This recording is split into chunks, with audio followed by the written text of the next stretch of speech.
வணக்கம். Tamil astro life சேனலை subscriber பண்ண அனைத்து நல் உள்ளங்களுக்கும் என்னுடைய மனமார்ந்த நன்றிகள். குரு அதிசார பயிற்சி தன்னுடைய நட்பு வீடாக சொல்லக்கூடிய உச்ச வீடாக சொல்லக்கூடிய கடகராசிக்கு அதிசாரமாக பயிற்சியாகி அங்கே வக்ரமாகி திரும்பவும் மிதுன ராசிக்கு வருகிறார். 12 ராசிகளுக்கும் அதில் உள்ள 27 நட்சத்திரங்களுக்கும் உடைபட்ட நட்சத்திரங்களோடு சேர்த்து 36 நட்சத்திரங்களுக்கும் தசாபுத்தி பலன்களாக கணித்திருக்கிறேன். இந்த வீடியோ உங்களுக்கு பிடிச்சிருந்தா ஷேர் பண்ணுங்கள். உங்களுக்கு என்ன தசை நடக்குது அப்படிங்கிறத கமெண்ட் செக்ஷனில் எனக்கு பதிவு பண்ணுங்கள். சிம்மராசி மக நட்சத்திரம், இது கேதுவுடைய நட்சத்திரம். தசா காலங்கள் 7 வருடம். என்னோட கணக்குப்படி 5 வருடத்தை நான் கணக்கில் எடுத்துக்கிறேன். உங்கள் சுய ஜாதகத்தில் என்ன தசா புத்தி இருப்பு இருக்கோ அதை நீங்கள் கணக்கில் வச்சுங்க. 5 வயது வரைக்கும் கேது தசை நடப்பில் வந்தால் பிறகு 20 வருடங்கள் சுக்கிர தசை. 5 + 20 25. 25 வயசு வரைக்கும் சுக்கிர தசை நடப்பில் வரும். சுக்கிர தசை நடக்குது. இப்போ மக நட்சத்திரக்காரர்களுக்கு 8ஆம் இடத்துல சனி. இப்போ குரு அதிசாரமாக ராசிக்கு 12ஆம் இடத்துக்கு வரார். அந்த இடத்த டச் பண்ணுறார். அதாவது விரய குரு, உச்ச குரு. இது படிக்கிற காலகட்டத்தில் எப்படி இருக்கும்? சுக்கிரதசை ஃபுல்லாகவே பார்ப்போம். 25 வயசு வரைக்கும். ஒரு 16 வயசுல இருந்து அப்படின்னாக்கா, இப்போ சுக்கிரன் இந்த ராசிக்கு நன்மை செய்யாது. 3ஆம் அதிபதினு சொல்லக்கூடியவர் 10 குடைய கிரகம், தொழில்ஸ்தான அதிபதி, ஜீவனஸ்தான அதிபதி. இந்த கிரகம் நன்மை செய்யாது. இப்போ 3, 10 அவயோக கிரகங்கள் 3, 6, 10, 11 இருந்து தசை பண்ணிச்சுன்னா சிறப்பு. இப்போ 3, 10 இருக்கலாமா? இந்த 2 இடத்துல இருந்தாலும் இவர் கஷ்டத்தை தான் கொடுக்குறார் இந்த சிம்மராசிக்கு. அதிலே படிக்கிற காலகட்டத்தில் இதே லக்னமாக வந்தாலும் இது மாதிரியான இடங்களில் இருந்து தசை பண்ணிச்சுன்னா கொஞ்சம் ப்ராப்ளம் இருக்குது. எது சார்ந்தனா அந்த வயசுக்கு ஏற்ற மாதிரி தொழில் செஞ்சிங்கன்னா தொழில், வேலைவாய்ப்பு, இது மாதிரி. இந்த சனி பார்க்கக்கூடிய இடங்களில் சுக்கிரன் இருந்தால் ஒரு 18 வயசில் சுக்கிரதசை இப்போ போயிட்டுருக்குன்னு வச்சிங்களேன். ஏன்னா 18 வயசில் ஒரு 5 வயசுலேருந்தே சுக்கிரதசை போகும். பின்னாடி வரக்கூடிய 10 வருடத்தில் இருப்பீங்க. சனி பகவானுக்கு சுக்கிரதசையில் தசா நடத்தக்கூடிய கிரகத்துக்கு புத்தி நடத்தக்கூடிய கிரகம் இருக்கு இல்லையா? அந்த புத்தி நடத்தக்கூடிய கிரகங்கள் சனி பகவானுக்கு நட்பு கிரகங்களாக வந்துடும் அந்த பின்னாடி வரக்கூடிய 10 வருடத்தில். அப்போது உங்களுக்கு நல்ல பலன்கள் உண்டு. முடிஞ்ச அளவு இந்த விளையாட்டு சம்மந்தப்பட்ட துறையில் இருக்கிறவங்க படிச்சுக்கிட்டே இசை கற்றுக்கிறவங்க இருக்கிறாங்க. அதுக்கப்புறம் பரதநாட்டியம் அது மாதிரி கற்றுக்கிறவங்க, விளையாட்டுத்துறையில் இருக்கக்கூடிய சின்ன குழந்தைகள் முதல் கொண்டு எல்லாமே உங்களுக்கு நல்ல ஒரு வளர்ச்சிகளை கொடுக்கும். இந்த டைமில் நல்ல ஒரு மாற்றங்கள் தான். ஒரு சில பேருக்கு இந்த அஷ்டம சனி ஆரம்பிச்சிலேருந்தே அதிலேருந்து விலகி இருப்பாங்க. இப்போ விளையாட்டில் இருக்காங்கனாக்கா, என் பையன் விளையாட்டில் வருவானா, நல்ல ஒரு பெரியாளாக வருவானா அப்படின்னு கேட்பாங்க. அதாவது அவார்டெல்லாம் வாங்குவானா அப்படின்லாம் கேட்பாங்க. அது மாதிரி நபர்கள் பார்த்தீங்கன்னாக்கா 12ஆம் இடத்துல குரு வரும்போது ஓரளவுக்கு மாற்றங்களை கொடுக்கும். அதாவது குருடைய பார்வை சனிக்கு இருக்கிறதுனால இப்போ ஓரளவுக்கு தோய்வில் இருக்கிறவங்க, அதாவது ரொம்ப டல்லாக இருக்காங்க இல்லையா, படிப்பு ரீதியாக டல்லாக இருந்தாலும் சரி, எதுக்கு முயற்சி பண்ணுறீங்களோ அது கொஞ்சம் டல்லாக தான் இருக்கும். இப்போ மாற்றங்கள் கொஞ்சம் தெரிஞ்சிருக்கு இந்த அஷ்டம சனியில். இதெல்லாம் பார்த்தீங்கன்னாக்கா கொஞ்சம் மாறக்கூடிய வாய்ப்புகள் இருக்குது. படிப்பு தடைப்பட்டிருந்தாலும் சரி, அந்த தடைகள்லாம் விலகக்கூடிய வாய்ப்பு இருக்குது. வீட்டில் சுப விசேஷங்கள் அதிகமாக நடக்கும் படிக்கக்கூடிய காலத்தில். இது இந்த சுக்கிரதசையில் படிக்கிற டைமில் நடக்கக்கூடியது. இப்போ படிப்பெல்லாம் முடிச்சுட்டு வேலை தரீங்க, வெளிநாடு சம்மந்தப்பட்ட வேலையெல்லாம் கிடைக்கிறதுக்கு வாய்ப்பு இருக்குது. ஆனால் நிறைய காலதாமதம் எடுத்துக்கும். நிறைய கொஞ்சம் ஸ்ட்ரகிளை கொடுத்துட்டே இருக்கும். இப்போ அஷ்டம சனியில் வக்ரமாக இருக்கிறதுனால சனி பகவான் ஓரளவுக்கு பரவாயில்ல. இப்போ அந்த தடைகள்லாம் ஓரளவுக்கு மாறி இருக்கலாம். ஆனால் இன்னும் இந்த குருடைய பார்வை சனி பகவான் மேலே பட்டுச்சுனாக்கா திரும்பவும் உங்களுக்கு நல்ல ஒரு புத்துணர்ச்சி கிடைக்கிறதுக்கான வாய்ப்பு இருக்குது. அதாவது படிப்புலேயும் சரி, படிப்பு முடிச்சுட்டு வேலை தேடக்கூடிய இடத்துலையும் சரி, வேலை செஞ்சுட்ருக்கலாம் அந்த வேலையில் சரி, நல்ல ஒரு மாற்றங்களை இந்த காலகட்டங்களை பார்க்கலாம். 25 வயசுக்கு மேலே 31 வயசு வரைக்கும் சூரிய தசை. சூரியன் இப்போ அஷ்டம சனி, குருவுடைய அதிசார பயிற்சி, இது எல்லாமே ஒரு நல்ல ஒரு மாற்றங்களை கொடுக்கும். ஏன்னா சூரிய தசை அப்படிங்கிறது ராசியாதிபதி தசை. ஒரு சில பேருக்கு 6, 8, 12 ஆகிய இடங்களில் மறைஞ்சிருந்து தசை பண்ணால் வேலை வாய்ப்பெல்லாம் ப்ராப்ளத்தை கொடுத்துருக்கும். இப்போது அஷ்டம சனி வேறு, ஏற்கனவே வேலை இல்லாமல் இருக்கும், இப்போ வேலை கிடைக்குமா அப்படின்ற ஒரு டவுட்டெல்லாம் ஒரு சில பேருக்கு வந்திருக்கும். வேலை கிடைச்சாலும் அந்த வேலை நல்லா இருக்குமா அப்படின்ற ஒரு பிரச்சனைகள்லாம் கொடுத்துருக்கும். இந்த குரு அதிசார பயிற்சியானது நல்ல ஒரு மாற்றங்களை கொடுக்கும், திடீர் மாற்றங்களை கொடுக்கும். வேலை ரீதியாக, தொழில் ரீதியாக, தொழில் செய்யக்கூடிய நபர்களுக்கும் நல்ல ஒரு வளர்ச்சிகளை கொடுக்கும். திருமணத்துக்காக முயற்சி பண்ணுறவங்களுக்கு கொஞ்சம் தடை தாமதங்கள் உண்டு. திருமணத்தில் வந்து நிறைய தடை தாமதம் கண்டிப்பாக வைக்கும். இந்த சூரிய தசையில் சூரியன் சனி பகை கிரகம் அப்படின்றதுனால, அஷ்டம சனி இருக்குன்றதுனால, இப்போ வக்ரமாக இருக்கிறதுனால ஓரளவுக்கு அந்த ப்ராசஸ் எல்லாம் போயிட்டுருக்கலாம். ஆனால் தடையை கொடுத்துட்டே இருக்கும். அதனால் திருமணத்தை கொஞ்சம் பார்த்து பண்ணுறது தான் நல்லது. 31 வயசுக்கு மேலே 41 வயசு வரைக்கும் சந்திர தசை. இந்த சந்திர தசை அப்படிங்கிறது ராசிக்கு விரையாதிபதி தசை. ஒரு சில பேருக்கு வந்து பரிவர்த்தனையில் வந்து நல்ல பலன்களை கொடுத்துருக்கு. அதாவது சந்திரன் வீட்டில் சூரியன், சூரியன் வீட்டில் சந்திரன் அப்படி இருக்கும்போது பரிவர்த்தனையில் ஒரு சில பேருக்கு நல்ல ஒரு மாற்றங்களை கண்டிப்பாக கொடுத்துருக்கு. இது மாதிரி இருக்கக்கூடிய நபர்களுக்கு நல்ல ஒரு வளர்ச்சி. அதுவும் இல்லாமல் இப்போ வேலை சார்ந்து நல்ல ஒரு முன்னேற்றங்களை எதிர்பார்க்கலாம். கவர்மெண்ட்டு வேலைலாம் ட்ரை பண்ணுறீங்க இல்லையா, அவங்களுக்கெல்லாம் நல்ல ஒரு முன்னேற்றங்கள். திடீர்னு ஒரு செலவு வைப்பார். இந்த குரு 12ஆம் இடத்துக்கு வர்றதுனால விரயத்துக்கு வர்றதுனால ஒரு செலவு, அதுவும் சுப செலவு.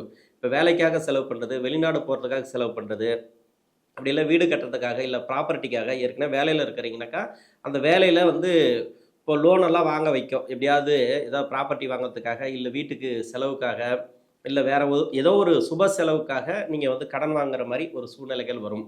ஏன்னா ராசிக்கு 5 குடைவன் அஷ்டமாதிபதினு சொல்லக்கூடியவர் குரு பகவான். இது வந்து பெருசாக உங்களுக்கு கெடுபலன்களை கொடுக்காது. பூர்வ புண்ணிய சனாதிபதினு வந்துட்டாலே இந்த சிம்ம ராசிக்கு குரு நன்மை செய்யக்கூடிய அமைப்பில் வந்துடுவார்.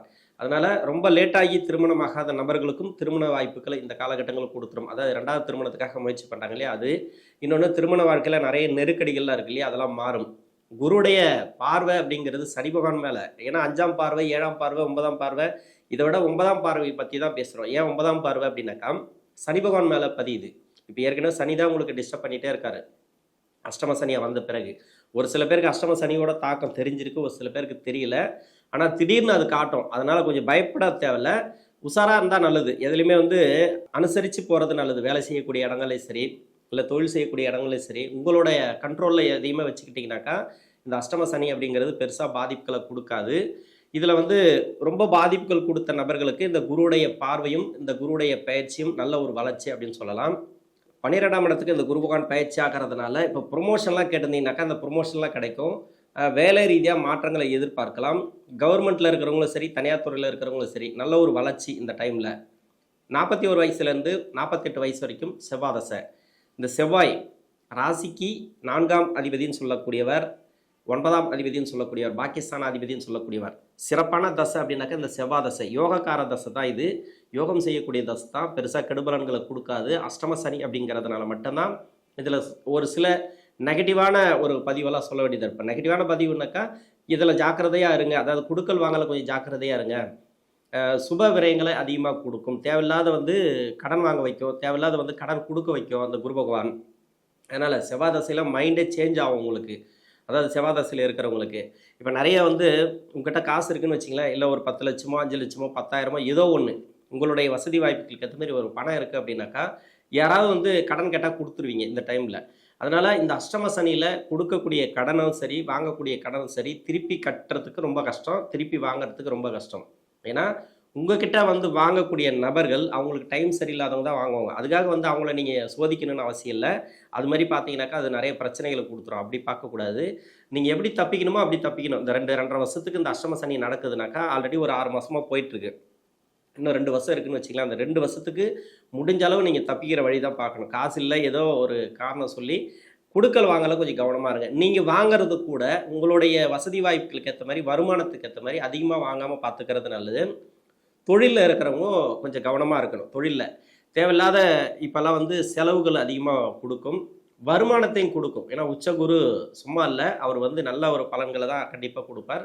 சுப விரயங்களை கொடுத்தாலும் சுப செலவுகளை கொடுத்தாலும் வந்து அந்த சுப செலவுகள் வந்து எப்படின்னாக்கா வீடு கட்டுறது, இல்லை ப்ராப்பர்ட்டி வாங்குறது, வண்டி வாகன சேர்க்கை, அது மாதிரி நீங்கள் பயன்படுத்திக்கிறது நல்லது இந்த குருவுடைய பயிற்சி அப்படிங்கிறது. என்னை பொறுத்த வரைக்கும் இந்த செவ்வாய் தசையில் இருக்கிறவங்களுக்கு சிறப்பு அப்படின்னு சொல்லலாம். ஓரளவுக்கு அந்த தாக்கம் அப்படிங்கிறது கம்மியாகும் அஷ்டம சனியில் செவ்வாய் தசையில் இருக்கிறவங்களுக்கு. 48 வயசுக்கு மேலே 66 வயசு வரைக்கும் ராகு தசை. இந்த ராகு பகவான் வந்து உங்கள் சுய ஜாதகத்தில் எங்கே இருந்தால் நீங்கள் கவனமாக இருக்கணும். சனி பகவான் வீட்டில் இருந்தால் நீங்கள் கவனமாக இருக்கணும். மற்றபடி பார்த்தீங்கன்னாக்கா சுக்கிரனோட வீட்டில் இருந்தால் கொஞ்சம் கவனமாக இருக்கணும். இது மட்டும் இல்லாமல் புதனோட வீட்டில் இருந்தால் கொஞ்சம் கவனமாக இருக்கணும். இந்த 6 கட்டங்களில் இருக்கும்போது அந்த ராகு பகவான் தசை நடத்துதுன்னா உங்கள் சுய ஜாதகத்தில் கொஞ்சம் கவனமாக இருக்கணும். எதில் அப்படின்னாக்கா குடுக்கல் வாங்கல. பணம் விஷயத்துல கொஞ்சம் கவனமா இருங்க. தொழில் பண்றீங்களா, அந்த வருமானம் அப்படிங்கிறதெல்லாம் வரும். ஒண்ணும் பிரச்சனை இல்ல. இதெல்லாம் வந்து இந்த குருவுடைய அதிசார பயிற்சி, அதன் பிறகு வக்கரமாகி பின்னோக்கி போறதுனால இன்னமும் நல்ல ஒரு பலன்கள் தான். உங்களுக்கு பெருசா கெடுபலன்கள் கிடையாது. ஆனா அஷ்டம சனியாக இருக்கும்போது ராகு தசை நடக்குது இல்லையா? இது வந்து இது மாரி அதாவது உங்க ராசிக்கு பகை கிரக வீட்ல இருந்தா, பகை கிரக பலன்கள். ஆனா சனிக்கு அது நட்பு கிரக வீடு தான், இல்லன்னு சொல்லல. இருந்தாலும் ஒண்ணு குடுத்து, ஒண்ணு கஷ்டத்த குடுக்கும். அதாவது ஒரு வருமானத்த குடுத்து, ஒரு செலவு குடுக்கும். அதனால ராகு தசையில இருக்கிறவங்க கொஞ்சம் கவனமா இருக்கணும். இதுல வந்து பெருசா வந்து நெகட்டிவா கவனமா இருக்கணும் அப்டின்னா, நீங்க பயப்பட தேவையில்ல. கவனத்துல தான் நம்ம வந்து ஆலோசனை மட்டும் தான். இது வந்து அறிவுரை சொல்றதுக்கு உண்டான இடமும் கிடையாது. அதுக்கு உண்டான வயசும் கிடையாது. அதனால என்ன பொறுத்தவரைக்கும் நான் சொல்றதுன்னா, ராகு தசையில இப்டி இப்டிலாம் இருந்தீங்கனாக்கா, ஒரு ஆலோசனை வாங்கிட்டீங்கனாக்கா உங்களுக்கு நல்லது. அந்த இடம் தவிர்த்து ராகு பகவான் வேற ஒரு இடங்கள்ல இருந்து தசை பண்ணுச்சுனாக்கா, உங்க ராசிக்கு வந்து யோகம் செய்யக்கூடிய வீடு அப்படின்னு சொல்லலாம். அப்போ யோகத்த குடுக்கும். அஷ்டம சனியில கூட வேலை, தொழிலு எல்லாமே உங்களுக்கு நல்லா இருக்கும் அப்படின்னு எடுத்துக்கலாம். அதாவது ப்ரமோஷன் கேட்டிருந்தீங்கன்னாக்கா, அந்த ப்ரமோஷன் கிடைக்கும். வேலை ரீதியா, இடமாற்றங்கள், வெளிநாடு சம்மந்தப்பட்ட வேலை, திடீர்னு வந்து வெளிநாடு போய் சம்பாதிச்சுட்டு வரணும்னு நினைப்பீங்க. அதெல்லாம் வந்து இந்த அஷ்டம சனியில ஓரளவுக்கு பரவால்ல. நெறைய பேருக்கு வந்து பண வரவுகள குடுக்கும் அஷ்டம சனியில, ராகு தசையில. அதிலயும் இந்த குரு உச்ச குருவா வரும்போது, பணத்த குடுத்து ஒரு செலவு வைப்பார். அத நீங்க பார்த்துக்கணும். மெயினா வந்து பார்த்தீங்கன்னாக்கா, சுப செலவுகளாக அத மாற்றிக் கொள்ளுங்கள். வீட்ல வந்து வாரிசுகளுக்காக நெறைய செலவுலாம் இந்த காலகட்டங்கள்ல வரும். தேவையில்லாத செலவெல்லாம் கிடையாது. தேவையான செலவு, அது சுப செலவு தான். குரு வந்து கெடுபலன் செய்யக்கூடிய செலவுகள குடுக்க மாட்டார். 66 வயசுக்கு மேல 82 வயசு வரைக்கும் குரு தசை. இந்த குரு தசையில குரு அதிசார பயிற்சி அப்படிங்கிறது நன்மையே தரும். உங்க சுய ஜாதகத்துல இப்ப குரு வந்து சரியில்ல. 6, 8, 12 ஆகிய இடங்கள்ல மறைவு ஸ்தானத்துல இருந்து தசை பண்ணுது. 8ஆம் இடத்துல இருந்துச்சுன்னா சிறப்பு. அதாவது உங்க ராசிக்கு வந்து 8ஆம் இடத்துல இருந்து உங்க சுய ஜாதகத்துல 8ஆம் இடத்துல இருந்து குரு தசை நடந்துச்சுனாக்கா, அதாவது 16 வருஷங்களும் சிறப்பான பலன்களை கொடுக்கும். ஆட்சி பெற்று இருந்தால். ஆனா வக்கரமா இருக்கக்கூடாது. ஆட்சி பெற்று தசை நடந்துச்சுனாக்கா, அந்த 16 வருஷமும் உங்களுக்கு சிறப்பான பலன்களை கொடுத்துரும். இடையில வந்து அஷ்டம சனி, 7 சனி வந்தாலும் அந்த 7 சனியும் அஷ்டம சனியும் சேர்ந்து கொடுக்கும். அந்த அளவுக்கு செகண்ட் ரவுண்டு சனி, இல்ல 3வது சுற்று சனி, எதுவா இருந்தாலும் சரி. இப்போ 3வது சுற்று சனி அப்படின்னு இருக்கும். ஆனா 3வது சுற்று சனி அது 7 சனிக்கு மட்டும்தான், அஷ்டம சனி கிடையாது. அப்ப குரு திசையில 8ஆம் இடத்துல இருந்தா நல்ல பலன்கள் குரு. 6, 8, 12ன்னு சொல்லியிருக்கு இல்லையா? அது 8க்கு மட்டும் விதிவிலக்கு உண்டு. 12ஆம் இடம் அப்படிங்கிறது உச்சமா இருக்கக்கூடிய இடம். நிறைய செலவுகளை கொடுத்து, நிறைய தேவையில்லாத அலைச்சல, நிறைய தூக்கமில்லாத பிரச்சனைகள்லாம் அந்த 12ஆம் இடத்துல இருக்கும்போது கொடுக்கும். உங்க சுய ஜாதகத்துல இருந்தா நான் சொல்றது. 6ல இருந்தா கடனை கொடுத்துரும். அது மாதிரி வந்துடும் அந்த குரு தசை அப்படிங்கிறது. மற்ற இடத்துல இருந்து தசை பண்ணுச்சுன்னா உங்களுக்கு சிறப்பு. இது மாதிரி 6, 8, 12ன்னு சொல்லியிருக்கு இல்லையா? இல்ல அவயோகம் செய்யக்கூடிய கிரகம் அதனோட சேர்ந்து தசை பண்ணுது. ராகு கேதுவோட சேர்ந்து தசை பண்ணி ஒரு சில பேருக்கு வந்து நிறைய ப்ராப்ளத்தை கொடுத்துருந்துச்சுனாக்கா, இப்ப இந்த விரய உச்ச குரு உங்களுக்கு சிறப்பான முன்னேற்றங்களை கொடுக்கும். திடீர் வளர்ச்சிகளை கொடுக்கும். நல்ல ஒரு வருமானத்தை கொடுக்கும். இது வரைக்கும் கடன் பிரச்சனை இருந்துச்சுன்னா அந்த கடன் பிரச்சனை தீரும். மன அழுத்தத்திலிருந்து வெளியே வருவீங்க. அந்த மக நட்சத்திரக்காரர்கள் என்னை பொறுத்த வரைக்கும் என்னன்னா, குரு தசை உங்களுக்கு நல்லாவே இருக்கு. அதாவது உங்க சுய ஜாதகத்துல இப்ப வந்து கஷ்டத்துல போய் நிக்குது அப்படின்னாக்கா பரவாயில்ல. இப்ப வந்து அதிசார குரு பயிற்சிங்கிறது சிறப்பான முன்னேற்றங்களை கொடுத்துரும். உங்களுடைய வாரிசுகளுக்கு நல்ல ஒரு வளர்ச்சி இந்த வயசுல வரக்கூடிய தசை, குரு தசை எனக்கு என்ன குடுத்துரும் அப்படின்னு நினைக்காதீங்க. சுப விசேஷங்கள் அதிகமா நடக்கும். வீடு கட்டல அப்படின்னு நினைச்சிருந்தீங்கன்னாக்கா, அந்த வீடு கட்டக்கூடிய சூழ்நிலைகள் ஏற்படும். அது மாதிரியான வாய்ப்புக்கெல்லாம் இந்த நேரங்கள்ல குடுக்கும். நிறைய எதெல்லாம் நீங்க கஷ்டப்பட்டீங்களோ, இந்த குரு தசையில நல்ல ஒரு மேன்மையை அடையலாம் இந்த மக நட்சத்திரக்காரர்கள். 82 வயசுக்கு மேல 19 வருடங்கள் சனி தசை. பின்னாடி வரக்கூடிய சனி தசையை பத்தி சொல்லவே தேவையில்ல. 80 வயசுக்கு மேல இந்த சனி தசை ஒரு நிம்மதியான வாழ்க்கை தான் கொடுக்கும். பெருசா கெடுக்காது. அதே மாதிரி 20 வயசு 22 வயசுக்குள்ள ஒரு சனி தசை வருது, முடியுது அப்படின்னாக்கா, அது முடிஞ்சிடணும். 20, 22 வயசுக்குள்ள முடியுது அப்படின்னாக்கா, அது வந்து ஓரளவுக்கு பரவாயில்ல. பெருசா கெடுக்காது. கெட்ட பேர் எடுக்காது. நல்ல பேரும் எடுக்காது, கெட்ட பேரும் எடுக்காது. அது மாதிரி தசையாக தான் இருக்கும். அதே மாதிரி பின்னாடி வரக்கூடிய சனி தசைங்கிறது பெருசா கெடுபலன்களை கொடுக்காது, நல்லதும் கொடுக்காது. அது சனி தசை நல்லது கொடுக்கலாம் பரவாயில்ல. கெடுபலன் செய்யலைனாவோ போதும். அது மாதிரி தான் இருக்கும் அந்த சனி தசைங்கிறது. பரவாயில்ல, ஓரளவுக்கு வளர்ச்சிகளை நீங்கள் எதிர்பார்க்கலாம். இந்த மக நட்சத்திரக்காரர்களுக்கு அதிசார குரு பயிற்சி அப்படிங்கிறது நல்ல ஒரு வளர்ச்சிகளை கொடுக்கும். பொருளாதார ரீதியாக ஏற்றங்களை கொடுக்கும். நன்றி.